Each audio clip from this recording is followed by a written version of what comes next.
Oke, udah mulai. Yuk. Selamat datang, Pak. Selamat siang, Pak. Selamat datang di kami. Ada yang bisa saya bantu?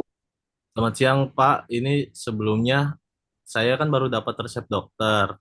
Nah, di resep dokter ini saya dapat obat insulin. Ini kali pertamanya saya dapat insulin ini.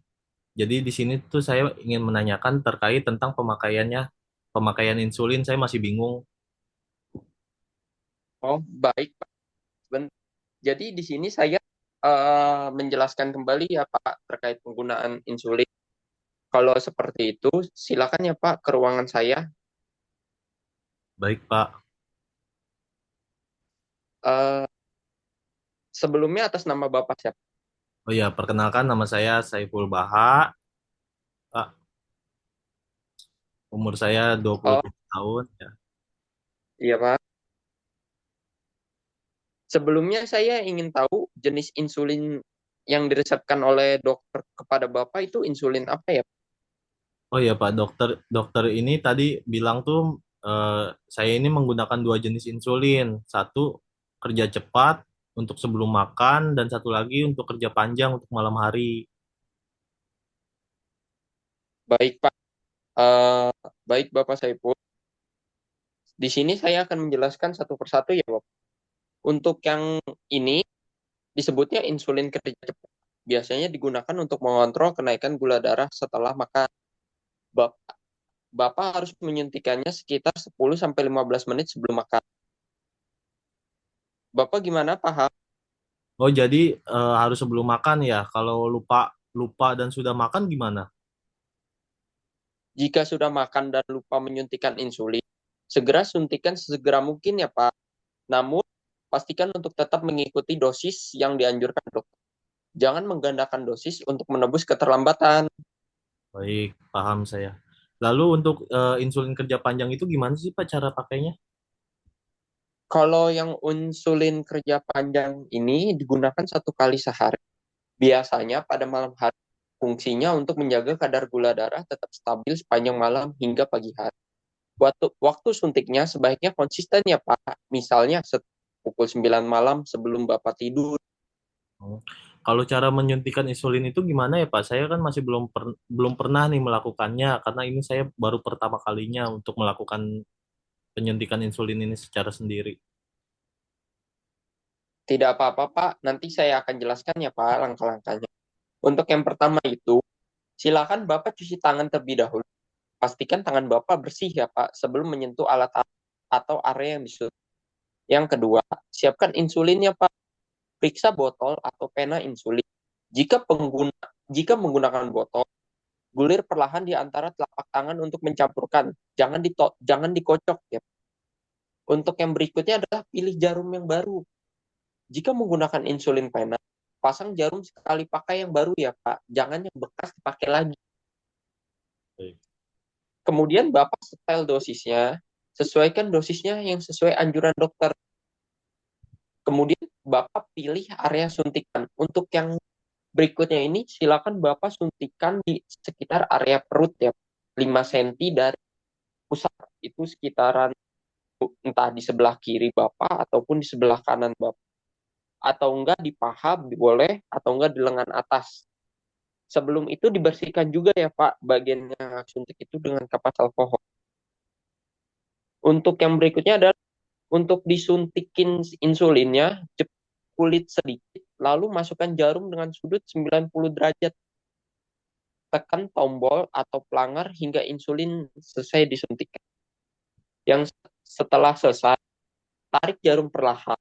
Jangan lupa membuang jarumnya ya di tempat khusus. Karena nggak boleh Pak dibuang ke tempat sampah sembarangan.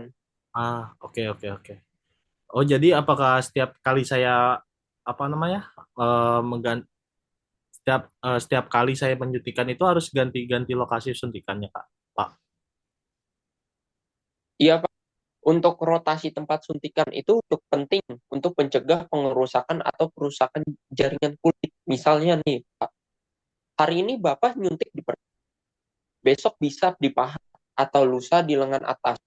Jika ingin tetap di area yang sama, Pak, pastikan berganti titik. dalam jarak beberapa sentimeter. Ah, ya, Apakah Bapak bisa dimengerti?